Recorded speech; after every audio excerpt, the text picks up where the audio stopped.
India as a country is known for being world's largest democracy. And when we talk about democracy and the temple of democracy, that is our parliament. But when we are looking at parliament, we are talking about representation. And a recent proposal by government talks about expanding that representation. But will the expansion of representation actually do justice to the demographic scale at which India is growing, or it is just a namesake attempt to accommodate the Women's Reservation Act and also the possibilities of future? Hello everyone, welcome to Vajiram and Ravi /news. My name is Shubhangi Singh and today we are going to understand this proposal by the government which talks about the expansion of Lok Sabha seats, almost double in number, why it has been proposed, what are the consequences that will come around, what are the significance around it, and the historical background as well. So let us begin from the scratch, understanding that what exactly is unfolding. So as of now, it has been understood that the Union Home Minister has taken a meeting with multiple parties, and the whole idea of this meeting is to raise the total strength of Lok Sabha. Now when we are talking about raising the total strength, the number that has been proposed has been taken up from 543 straight up to 816 members. And one important thing that you have to remember, that if this change occurs, this would be implemented by 2029 Lok Sabha elections itself, and the delimitation or the redrawing seat boundaries that we talk about, that will happen based on 2011 census. Because as of now, census has not concluded, and the delimitation based on that, if it happens, it will go beyond, way beyond this timeline. So it has been proposed that this revision of or the expansion of Lok Sabha seats should occur.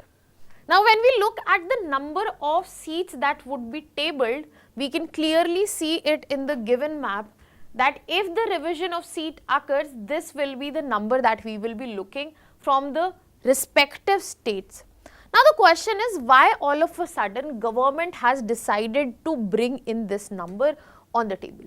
So if you talk about the immediate trigger is the Women's Reservation Act. Now government wants that there should be decoupling of Women's Reservation Act. Now when we are talking about decoupling of Women's Reservation Act, what does it mean? It means that as per the given act, we have tied the reservation, the 33%, to census and delimitation. That would be done. Now because this is taking a lot of time, what is being considered? That we expand the seats.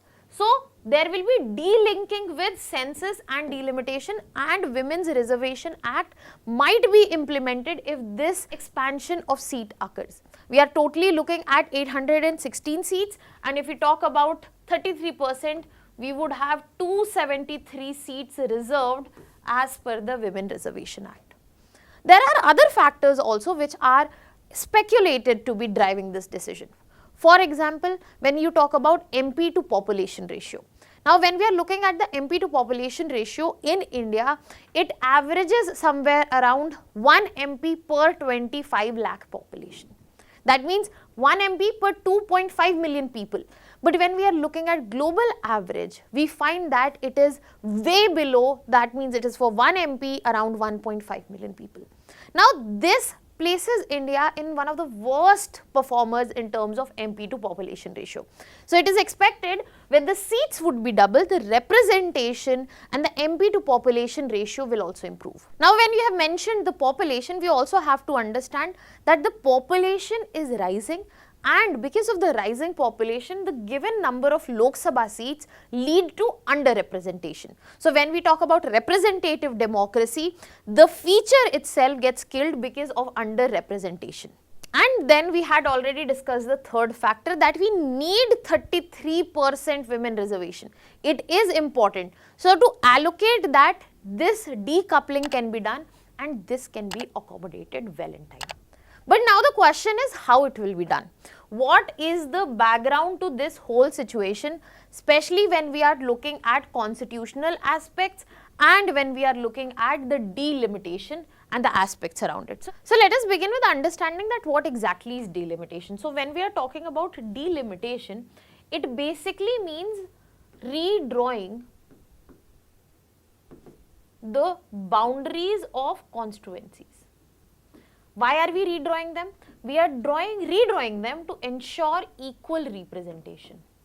Because if we will not draw the constituencies and their boundaries properly, the representation might be unequal. How? For example, let's just now we draw a map of a constituency which has population of 30 lakhs, but another constituency merely 5 lakh. That will lead to unequal representation. We do not want that. So the redrawing boundaries is very important based on population so that equal representation is ensured. Delimitation ensures one person, one vote and one value to it. That means delimitation is going to make sure that one MP is roughly representing the same number of population as the other MP. Now when we are talking about delimitation, how it was previously done was, in 1951, census happened, delimitation was done based on that. After that came in 1961, again census happened, it was updated accordingly, and then came 1971. 1971 census came out, but this has been the last basis of the delimitation for the seat distribution that we see as of now. The logic was very simple. If we are looking at that, we get to see that more MPs or the more seats need to be brought in if the population is increasing, correct? Now, by this logic itself, there would be a problem that if we have to increase again and again. So, 1951 done, 1961, 1971 done, then comes 1976. I am talking about time of emergency. This is when the government decided that the Lok Sabha seats will be frozen. There will be no more redistribution after this, because up and until this time, some of the states were who had performed better in terms of population. That means they had worked on reducing population, but there were some states which had increasing population at a higher rate. Now, if the seat redistribution had taken place based on population, those states which had achieved the population control would have been given more seats. That would have been like a punishment for performing. But at the same time, the states which were having more population, they would have been given more seats.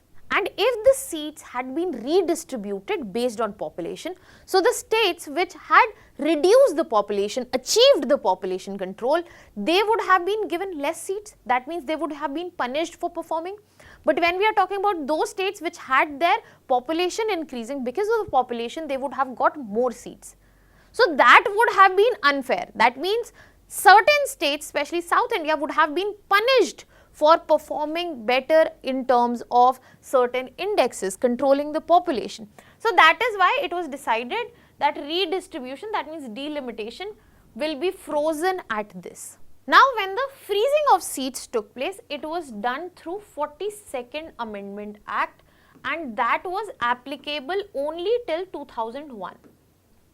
But later, through a different Amendment Act, that is 87th Constitutional Amendment Act, this date, this year was extended to 2026. Now we are standing in 2026. That means it is the time for delimitation. But census as of now of 2021 has not concluded, which was initially suspended because of COVID. Now it is about to be complete, and when delimitation will take place, then the fears remain the same. What are those fears? That the population would redistribute the seats, and some will gain, some will lose. So Lok Sabha seats would lead to a whole lot of chaos. Now, to avoid that chaos, government has come up with a solution here. What government is saying? Government is saying we will not change the proportion of seats you have. For example, if UP has 15% of Lok Sabha seats, UP will retain 15%. But we are going to increase the seats. So, absolute number, whatever it may be, almost on an average, the increase has been of 50% for all the states. There are certain examples where you see 100% also. For example, if a state had 1 seat, for example Sikkim, it has been given 2 now, so that would be 100% increase. So in this context, we come back to this very map and we get to see all the state-wise seat allocation. What has been done? It has been very cautiously maintained in a way, kept proportional in a way that the chaos that was worried back in 1976, that was worried in 2001, and that we have arrived in 2006 again becomes a cause of worry, that has been avoided. So this clearly shows that the government has taken a very cautious approach. They have increased the seat, but the state-wise proportion remains the same.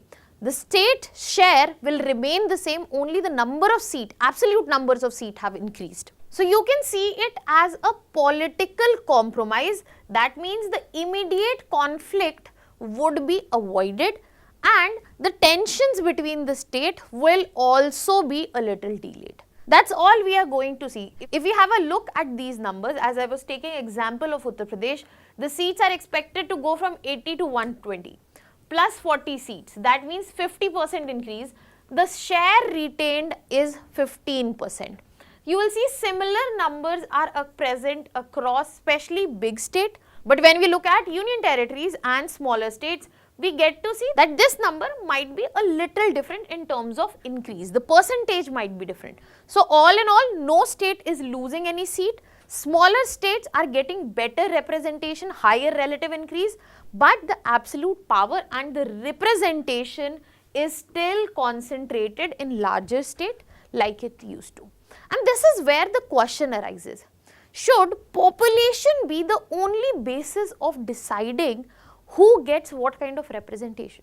Isn't it time that we look into other factors as well? Because as of now, this only delays the problem, it does not solve the problem at all. But then why at all it is being done? Are there any benefits to it at all? Yes, there are certain benefits to it at all, like that it will deepen representative democracy. It will reduce the size of constituencies, it will bring in better representation. The MP to population ratio will increase, so will be the MP to citizen interaction. This will directly enable women political empowerment that we have been looking at through Women's Reservation Act. Now, this will bring in a very important structural shift, and this will create an impact not just on policy but also welfare and how it needs to be prioritized. This will likely impact the governance efficiency as well, because grievance redressal will be better for the population, constituency management will become easier, and there will be a direct expansion of the political system. That means new leaders will get entry, the regional actors will come to prominence, and the electoral competition intensity per seat will reduce. Because if the constituency is bigger, the competition intensity in that constituency is higher. But if the constituency is bifurcated, the numbers are being increased, then the competition intensity will also reduce. This will be the place where the demographic scale of India is growing, the representation will gradually move to that level.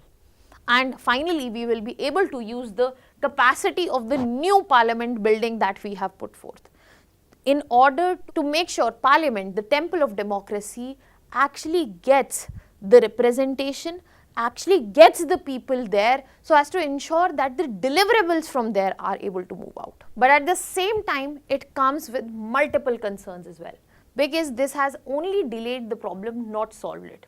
We still get to see that heavy population state, bigger states hold the dominance. Northern states, be it UP, Bihar, they will still gain more relevance, and southern states fear that the relative voice will be dialed down because of the number. They will be still worried about the fact that the population control is going to cost them. The federal balance would be thrown off, because this is a shift toward Hindi heartland dominance in relative numbers. There will be weakening of cooperative federalism, and the concerns would be heightened because of this move. Furthermore, we will also see issues rising such as the delimitation shock, because once 2026 has gone and we get to see the census finally coming out, delimitation would be strictly based on population, and if we are going by a number here, that will be reconfigured, change across the state. Furthermore, when we are so easily talking about bringing more people into the house, Lok Sabha with 543 members barely functions.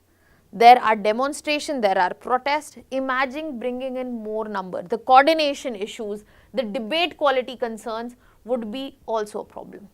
Other than that, when we are talking about women empowerment, the political empowerment we are speaking about, the women reservation implementation also has certain concerns, because the seat rotation which is being talked about, the 33% reservation would not be constant on certain seats. There will be rotation to it.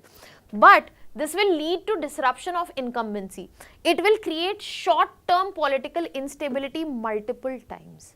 So these are the certain concerns that the government still needs to address. Even though there are certain prospects around it, they are not the final answer to the long-term situation that we are looking at our hand. So it is very important that the way forward from here is a balanced formula, not just population but also development indicators, so that these concerns are addressed. More power to Rajya Sabha. Build political consensus so that these issues are not delayed or put forth, rather they are resolved, and focus on gradual implementation. Because even today the real question is not about how many people MP is representing, the real question is how well they are being represented. So let me know what are your thoughts on this. That was all from my side. Thank you so much.